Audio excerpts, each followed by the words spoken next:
everyone, Wayne Allyn Root. Welcome to another week's episode of our video podcast, Krush House. Great to have you with us. We'll talk a little baseball. We'll talk a little NBA playoffs. We'll talk a lot of football because the NFL draft just finished up last week. We'll have a draft aftermath with Shawn Salisbury, NFL quarterback. Let's introduce the stars of the show. First up, it is Angelica Bridges of Baywatch fame. Thank you, Wayne. It is so great to be back here at the Krush House. And Shawn, I have followed your career for a long time, so I'm really excited to ask you some questions today. All right, we've got Frank Nicotero, host of Street Smarts and Yahoo TV's Prime Time. He's a big-time sports fan. He's a comedian and a big-time gambler. He'll educate us, give a little of his gambling wisdom today. Hey, Frank, how are you? I'm doing great, man. I'm excited to have Shawn Salisbury on the show. Let's go. All right, and we've got two-time Emmy Award-winning producer and Krush House Gang field reporter, Deb Whitcas. Hey, guys. All right, Shawn, without further ado, it's NFL quarterback time. Shawn Salisbury, welcome to Krush House. Wayne, it's great to be on with you guys in this talented group. I appreciate it, and you let me jump in and chime in, and I'm so looking forward to all the fun opinions here, brother.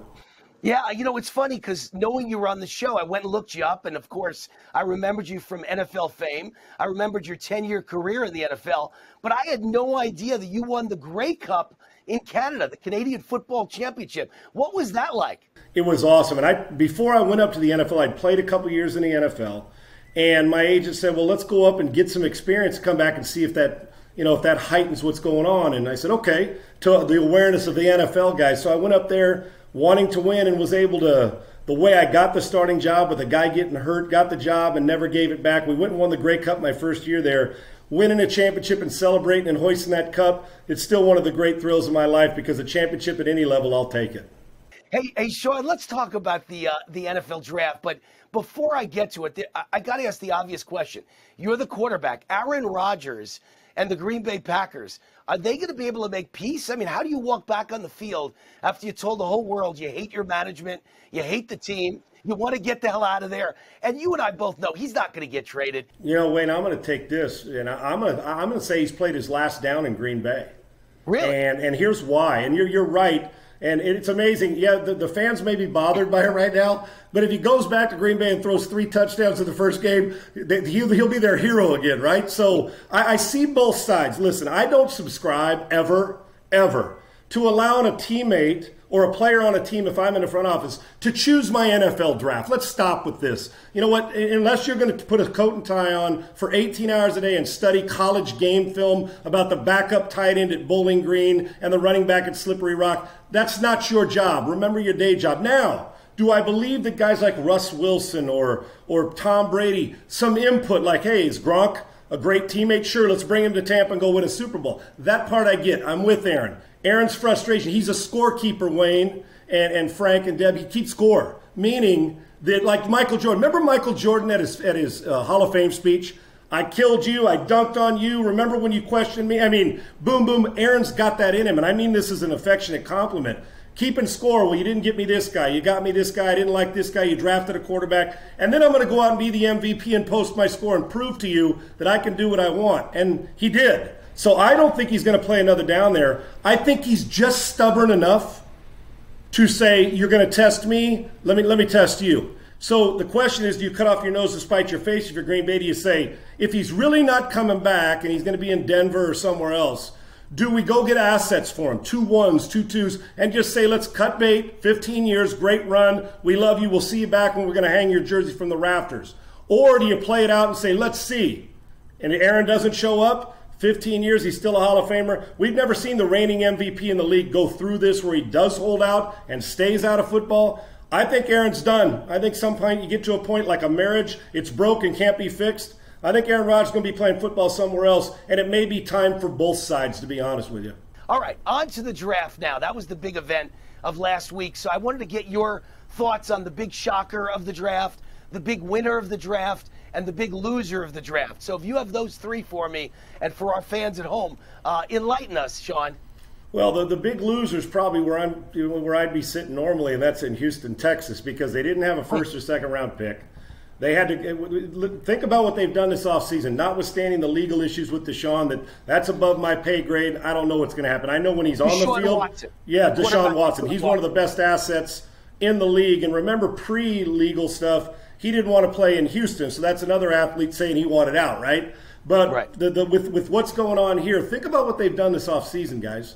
You have a $40 million franchise quarterback with what's going on now. They went out and signed Tyrod Taylor. They traded for Finley to bring him in as a backup. And now they go draft Davis, the Davis Mills from Stanford in the third round, which was their first pick. So I don't want to say loser because I know Nick Caserio's got a tough job, salary cap. But when you don't have a first or second round pick and you've got a franchise quarterback that's in limbo, you still go out and draft a quarterback. So there's that part of it. So they didn't advance much of what they're trying to get done. I'm wondering why the Denver Broncos passed on a quarterback, even though they got Teddy Bridgewater and Locke. But you know damn well there's a ceiling on those two quarterbacks. And you had a chance at Fields and you had a chance at Mac Jones. So we can go there. Yes. I think the big winner, I think that, listen, Atlanta with Matt Ryan, you're thinking, do they take a quarterback? Whenever you have a guy like Kyle Pitts, I think Kyle Pitts is as good a football player as I've seen in 2 decades.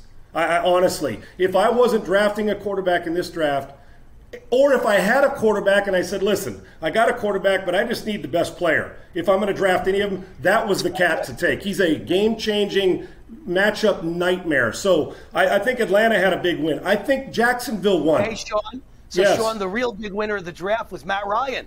Yes, no question about it. And if they can keep Julio Jones and with Calvin Ridley and now adding Pitts, they may throw for 9,000 yards this year. I don't know if they're going to win and play defense because of who they're playing against, Tampa twice a year. So I think they're winners. And then we can go around the league. I think there was more teams who did well, like Bill getting Mac Jones at 15, than didn't, Wayne. Shawn, I just want to jump in on Trey Lance, okay? So here's my problem. And I had this discussion last week with Ron Jaworski. He may go on to become one of the greatest quarterbacks in history, or he may go on to become just a really good quarterback. All that's great. But I don't understand how you pick a guy at number 3 based on being, in a Division II college and not even playing last year. 1 game. Number 1, I always say draft the guy you love, right? Well, some of us may say, I don't know if I like that quarterback. But when you study every play, I've seen probably 85 to 90% of his throws, but the 49ers, you study every play, you talk to every coach. The forest through the trees means it's not just what he did, how he did it.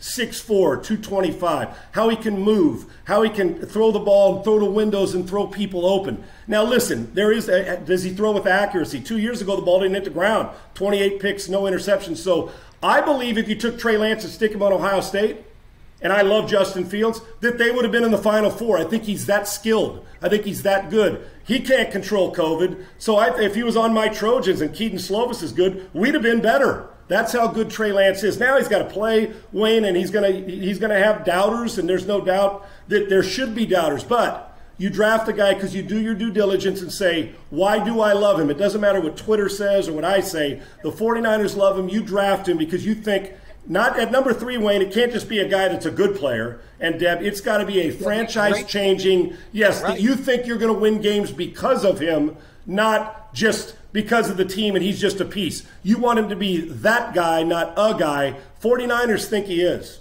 And, Shawn, let me tell you this. He's 6'4", 225. That's the same measurements as me. I agree. I think this kid's going to be good. Now, before I do want to ask you 2 things. Najee Harris, he's going to wear 22 and be like this 32. Hopefully I can hang his jersey next to Franco's jersey. So I love that pick too. But I wanted to ask, you played with the Vikings a good chunk of your career. They went with Kellen Mond, who's a guy from Texas A&M you probably saw play a lot being in Texas yourself. Yep. What do you think of the Vikings? Is that Kirk Cousins' replacement? Is Kellen Mond the guy? To answer your question about this, here's what I know about Mond. And I'm getting my master's from A&M, and my kids went to A&M. So I feel like Kellen Mond's been in college for like 18 years. But I'm not dogging the kid. I root for people's success. Listen, he's a big, extremely athletic, physical guy, but I've watched damn near every one of his throws. Is it sometimes he'll leave your jaw hanging down, guys, where he'll make a throw and you're like, this is spectacular.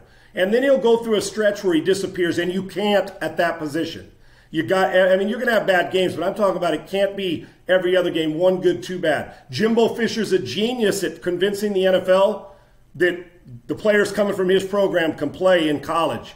So I don't know if he's the heir apparent and he's going to replace Kirk Cousins. I think they'd like him to and get a steal in the third round. His mechanics are a little bit rigid for me. I need him to loosen up. So if he gets good teaching and good coaching, there's a chance. I got to get more consistency out of him. I'm rooting for him. I'm rooting for what he does in Minnesota, but I'm not convinced yet. I wouldn't have taken him any sooner than the third round. So if it works out, then they've got themselves a great bonus. But I still think that if there was if Aaron Rodgers could go to Minnesota, they'd do it. That's not going to happen. But I think Kellen Mond gives them a non-risky third-round pick that there's not a lot of early pressure with Kirk Cousins being there. Hey, Shawn, let me give you a two-parter here. Number one would be Micah Parsons, Dallas Cowboys. That's my team. You got Frank's team, Pittsburgh. I think Micah Parsons is the defensive rookie of the year. And number two, I think the coach of the year is going to be a rookie coach, Urban Meyer. I think with Lawrence at quarterback, Urban Meyer, for the next 10 years at Jacksonville, wins Super Bowl after Super Bowl after Super Bowl. Your thoughts? Now you named 3 Super Bowls. You're telling me he's building a Bill Belichick thing. I'm with you. I'm gonna hit the Urban Meyer thing in a second because I took flack for saying that he's the best coaching hire in the offseason. What? Yes. And I'm going to tell you why. Now I don't know if it's going to work like that, but I'll tell you why I feel that way. First off, with dear Dallas Cowboys, when the Cowboys, all the talk in Texas was corner, give me a DB. And I guarantee you they're sitting there saying, well, he's still there, Horn's still there.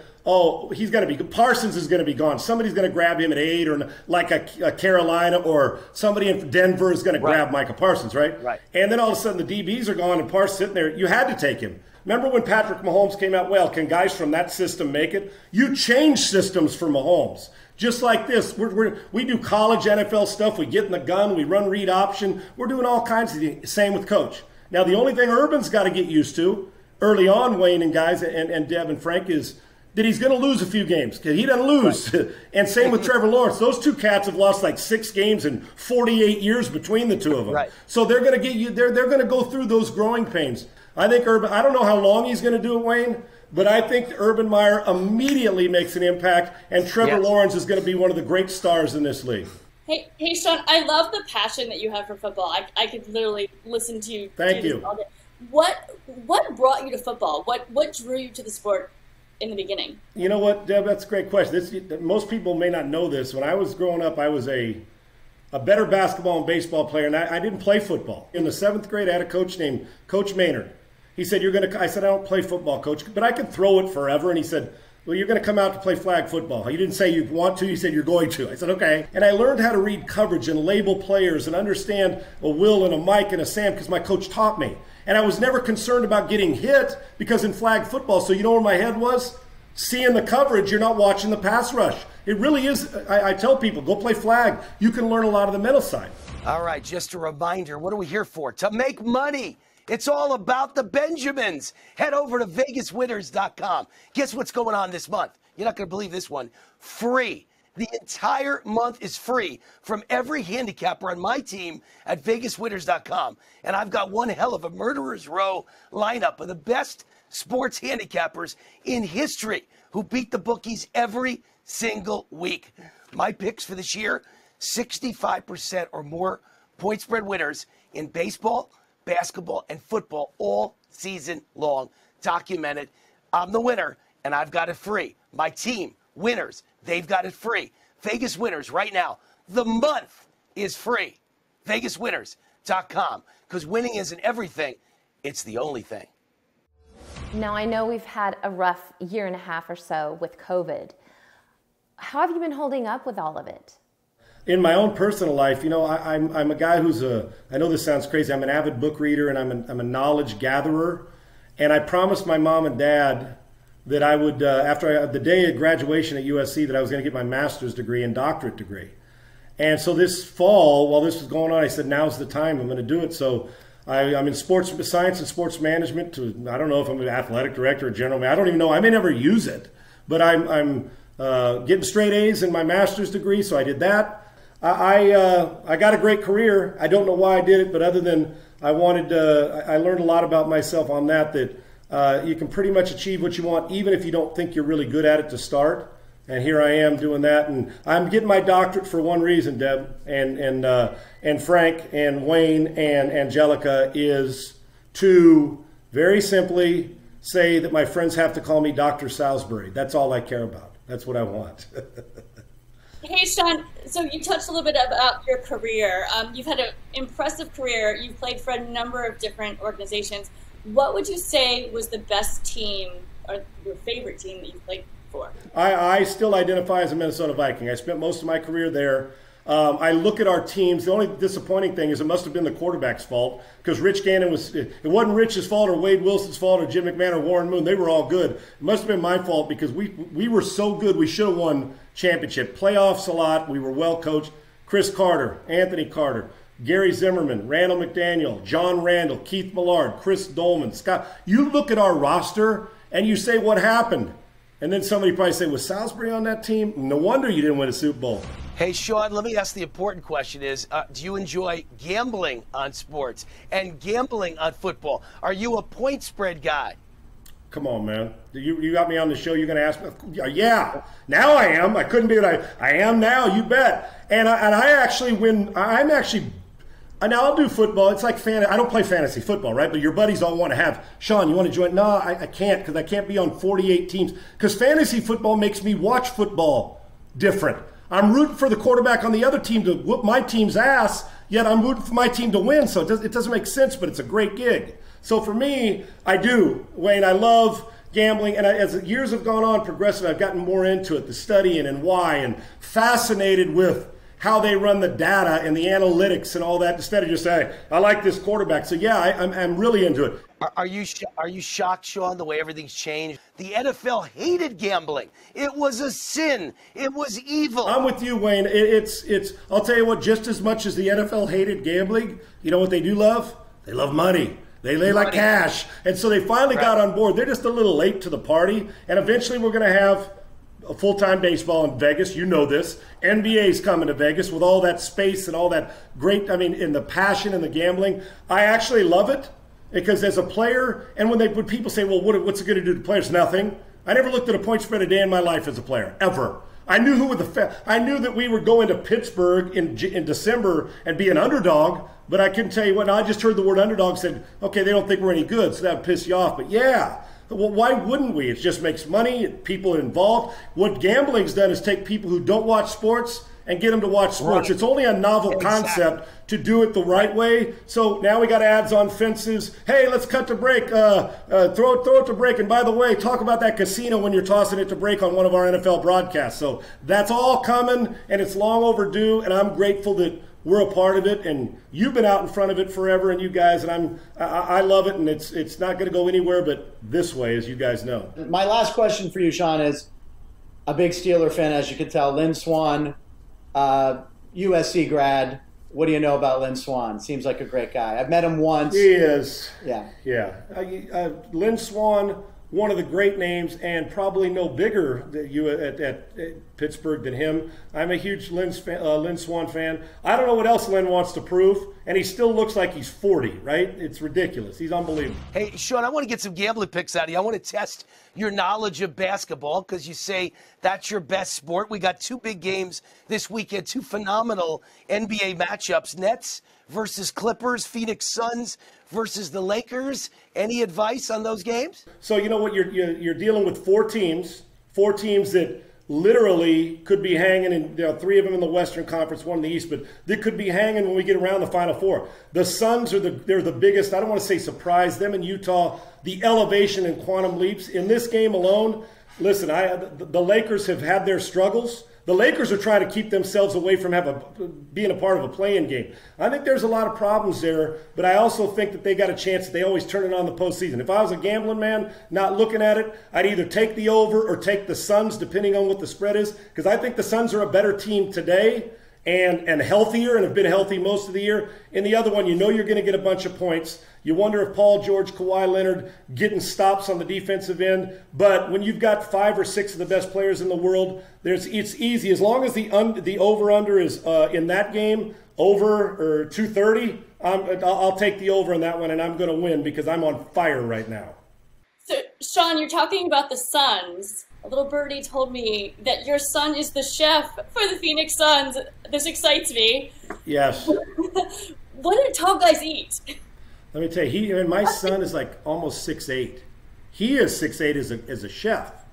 About 4 months ago, they called him on the phone and said, we'd love you to do it. He picked up because he was a chef in New Orleans, which is a tough place to leave if you're a chef, right? But he thought, what a great opportunity. He's 29 years old. So he actually gets to stare the guys, some of them in the eye that he cooks for, because he's taller too. And I'm 6'5", and he can put his elbow on my head. But you know what? They eat everything we do, but the athletes are particular, Deb. They are, and you make it to it. And you know what? Just like a football player or a baseball player, where you can't miss the pitch, you got to make sure you get it to a T and cook it and do the right way. And he's loving it, and they treat him great, and he's honored to be a part of it. And I couldn't be more proud of him. He's a great kid.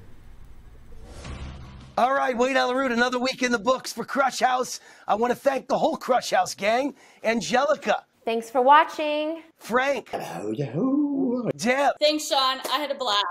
And of course, Sean Salisbury. What a great guest. I hope to have him back again and again. Boy, he hit the ball right out of the park. He knows his baseball, his football, his basketball, entertaining. What a great week we had at Krush House. And don't forget to head over to VegasWinners.com. The entire month is free at VegasWinners.com. Every pick from every handicapper, free. VegasWinners.com. Winning isn't everything. It's the only thing at VegasWinners.com. For the whole Krush House gang, see you next week.